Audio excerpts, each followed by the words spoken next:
Hello, everyone, and welcome back to Ratchet and K26 whatever. We're cleaning up the rest of this planet. We're getting the rest of our lorbs, which the reason I didn't play them here is because we're going to be talking over them anyway. You can just look them up on YouTube if you want to hear the actual dialogue for it. So I was trying to noodle out the supposed double entendre of the subtitle Rift Apart, and when I just sound out the phrase Ratchet and Clank ripped apart in my head, it actually suddenly comes together, but then it doesn't make sense because, like, what did they do? Did they rip a cooperative fart or what? can Clank even fart? That's a good You know what? With question. modern technology, anything is possible. Yeah. But yeah,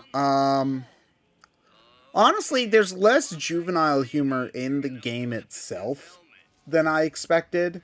There's still humor, obviously, but like when the games are like named like Going Commando and like whatnot, you expect there to be like a little bit like to be get at least a little bit closer to a E10 plus rated Conker's Bad Fur Day, and they didn't really go for that, which is admirable, I guess. That You yeah, know. that was always more Jack's thing, but Oh. yeah. Okay. Look, let me just put it this way: the moment Jack 2 rolled around and the humor became both more juvenile and more adult at the same time, Daxter's entire character just snapped into place. Let's put it this way, Ted. Once you get into, I think season 2, basically there's a big boobed bar hostess in Daxter. Tess, Tess, yes. yeah. Daxter basically spends both games just ogling her the entire time. The running joke with Tess is that she's totally into it for no apparent reason. She just really likes Daxter. Everyone else in Wait, the she likes universe, Daxter? everyone Yeah. else in the universe hates Daxter. They're always constantly rolling their eyes at him, or insulting him or knocking him off tables, and Tess is totally into him. So it's fun.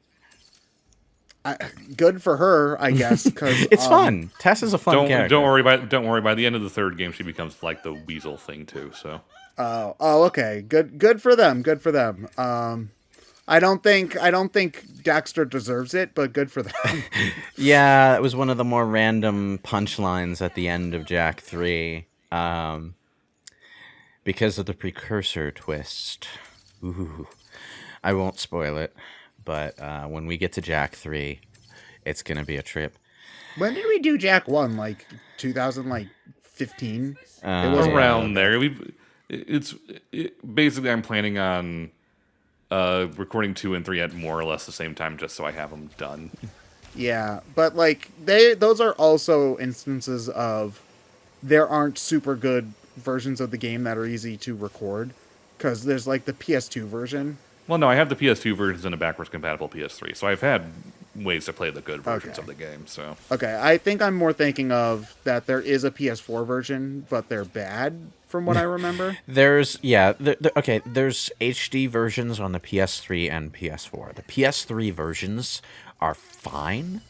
I think they might have some hiccups, but they're plenty enjoyable. I've played enough of them to know that, you can have a fine enough time. Playing the games in HD does sort of highlight the low poly nature of the non-cutscene models a little bit more than would necessarily have been visible on a CRT screen, but but it is what it is. That's just nature of yeah, the beast. it's early PS3, so you get used to it. It's the Kingdom Hearts thing again, except they don't use the low poly models in cutscenes, so you don't get to see them quite so close up. But the PS4 versions are not good. They're Yeah, just I've seen like not. clips in like Jack's face freaks out, and there's all sorts of other. They're very stuttery. Yeah. Yeah, it's like one of those. It's like one of those issues where, like, hey, you know that thing Code Veronica inexplicably did on the PS4, where instead of using their perfectly good HD remaster, they just emulated the PS2 version. Guys, if you were gonna do that this poorly, just do that, okay? Just give us the PS2 versions on emulator instead of this madness. Yeah. I know that generation is hard to emulate. Like Kind of is, but I mean, I would say like in comparison to like stuff like once we get to PS3, Xbox 360 generation and up, like stuff will probably retroactively be easier to emulate because everything is running on similar enough hardware. here's the issue, though. The PS4 has a perfectly good PS2 emulator. Yeah. They released a bunch of games for it, oddly obscure titles like Okage and Galaxy and Rogue Galaxy and Star Wars Bounty Hunter, but like they just sort of gave up at some point. I guess because sales weren't what they expected, and well, no, duh. You picked all the obscure titles. You should have thrown in a few more, like, well-known PS2 games. The whole point of doing these sorts of things is because they're low like investment ways to make money and make fans happy. You know, like how much money does it cost Nintendo to have Earthbound be on the SNES? Thing $0. It's just really odd because they, like, their justification for not doing as much, like, backwards compatibility stuff on the PS5 was that, like, no one wants the older games, but, like, the only older games they made and sold on PS4 were, like, oddly B tier PS2 games like Wild Arms 3 and I think there's an Ark the Lad game, maybe, that kind of thing. Bunch of Star Wars stuff. Just in general, stuff that's like I'm glad to see it, but they needed more A-list material too to make the whole marketing line work. I mean, And, but the B tier stuff is like what those series and services are for. oh really. yes, and I'm absolutely glad that Wild Arms 3 and Dark Cloud and Dark Cloud 2 got to see a second life on the PS4, but like they also needed like their fucking Crash Twin Sanity or something, you know? Stuff to that get people to actually like do it. yeah, you know, hook people into the PS2 menu on their store so that they'll see the B-list stuff and get interested. And they just didn't. Yeah. What is with Yeah. the weird poses these guys are doing? Oh, okay. So like they're like monks, but they're also like skater dudes because that's a funny joke. Oh, so they're far out, man. Yeah, I get it. Yeah, because like holy men did drugs in some cultures. I like how So- they're pretending to hover cross-legged in the air, but they're actually balancing on their tails, which is simultaneously a good gag and also a fantastic display of balance and concentration, like unironically. Ah, here we go. This is feeling like a Sonic level. It's almost like that road was made for him. Yeah, isn't it? So these boots, the super speed boots, those were in another game before this one. They were in a Kraken time, and apart from like some prefabricated little mini game planets that you could land on and do obstacle courses on, they weren't used very much within the game's design. I'm glad to see that like they're seeing more like focus here. That's cool. It also means that the Ratchet and Clank levels in general are just more open-ended than they were before, which is nice because, you know, it gets a little monotonous when every level is a goddamn shooter corridor.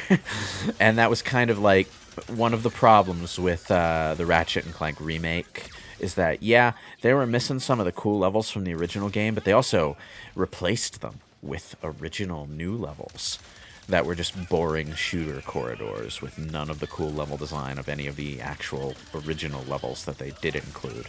It kind of has the issue that it just lampshades the fact that their new level design mentality is pretty awful compared to the old level design mentality, because they kind of have to exist in the same game now. Like them expanding into a more like open-ended speed-based exploration, it kind of like, you know, it works better. It works a lot better. I will say that there's definitely been a lot more gameplay variety than I was expecting from this game so far. Like, it's all the same kind of stuff, but the levels have definitely had a different feel, and your skills and abilities keep on improving in such a way that, like, you're no longer, like, even moving in the same way. Yeah. And I don't want to knock the Future series. They did have their own, like, healthy degree of gameplay variety from stage to stage. It's mostly just the Ratchet and Clank remake where the new levels they made are kind of not great. But, like, they did have a kind of homogenous structure to them after a while, which might be why Ratchet spends so long without Clank with him, because they wanted to shake up the design. Yeah, I definitely can see, though, why some people maybe thought that the games got samey. Because, like, if they're all... I mean, they did, so. Yeah. But, I mean, it's kind of weird, like, when do you change... it's hard to know when you change something and when something is broke so you don't fix it. Yeah, part of the reason I think this one is, like, looking so much generally better than the Ratchet series as a whole has been looking is because they took some time off between games. Yeah, they did Spider-Man, they did Sunset Overdrive. There was at least one other game. Well, in the PS4 generation specifically, the only Ratchet game we had was the remake. Unless they did, like, some spin-off that I don't know about in the middle somewhere. Yeah, So, they also... The Insomniac also did the... what's that game called? I can see it. It's got, like, the helmet with, like, the 3 eyes on it. And it was a launch title for the PS3. And I can't remember the name of it to save my life. And so now I'm going to keep talking to stretch out the fact that I'm going onto Google and looking... And with 3 eyes on it? Hold on. I've got a Resistance? Yeah, that's it. There we go. Thank you. Oh, you're thinking of the aliens, not a helmet. Well, I don't know. I've never I played think. What, I mean, what I played the first game. What It was game? fine. Resistance. Resistance. Fall of Man. Oh, you know what? Okay, I'm thinking of the cover of the first game where it's an alien with a, like, World War II army helmet, but he's got 4 eye sockets. Yeah. Yeah. Okay. Yeah. It was fine. Yeah, it's it looked like a pretty standard first-person shooter. From what I can see. The multiplayer was fine enough. By the nature of having some slightly weirder weapons, it gave a little bit more of a twist to it. Shooters around that time, at least mainstream ones on consoles, had a tendency to be a little too samey for my taste. Yeah, I mean, it wasn't like an amazingly unique thing. It was just a little bit of spice for itself compared to the average milsim shooter, but it was still functionally just a shooter. Yeah, like, apart from the occasional outlier,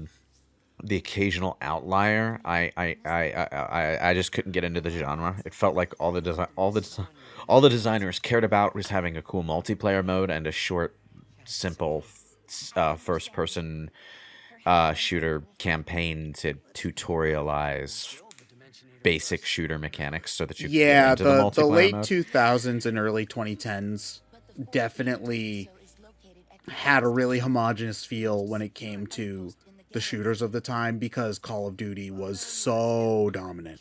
It was like I would say Call of Duty Modern Warfare is the defining game of, like, 2006 to 2012. Yeah. You know, if you wanted like a more dedicated single player shooter around that time, you kind of had to watch the indie scene a lot of the time because like the biggest one was BioShock, which kind of became a critical darling, but BioShock was a good one, but that one was more for, like, the System Shock fans.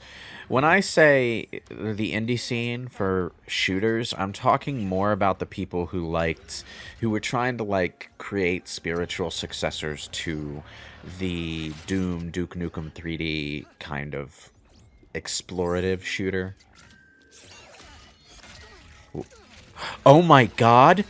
They brought back Giant Clank. Yes. I'm so happy. My life is complete. So we can still like do this, right? He can still turn into a giant Hulkbuster. Well, he was never able to do it at will. It was a bit weird, but the game was a more humorous satire series at that point, so it worked. They just sort of forgot that Giant Clank existed for a while. So them bringing back Giant Clank for this, well, technically Giant whatever Kit. bit, yeah, She, Giant she decided on Kit. Kit, Giant Yeah. Kit.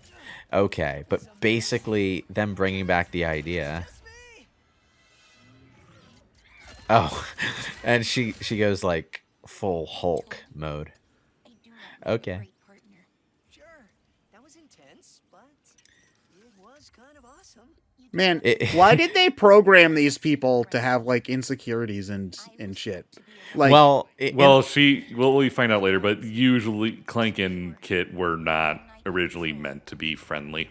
yeah. the But like, it's always weird. It's just like, why would you program someone to feel negative emotions? That's just mean. the other thing is that robots in the Ratchet and Clank universe are weird. They're a little bit like Star Wars droids in that they have like definite personalities to them. In fact, that was like Ratchet and Clank 3's thing, where Dr. Nefarious was claiming to be fighting a revolution for robots. And That was you're right about it in Star Wars though, because that was one of the best parts of Mandalorian season 1 was the robot guy, whose name I don't remember, but he's voiced by Taika Waititi. yeah. When you think about droids in Star Wars, it's a bit weird because like the way people treat droids really, really, really blurs the line between the way you treat like an actual like soulless robot and the way you treat a friend, and it's like nobody seems self-aware enough to realize that they're blurring this line either. It's just the way that the people in the universe are, and it's strange to think about. It really just like depends on the robot and how personable that robot is, you know, like.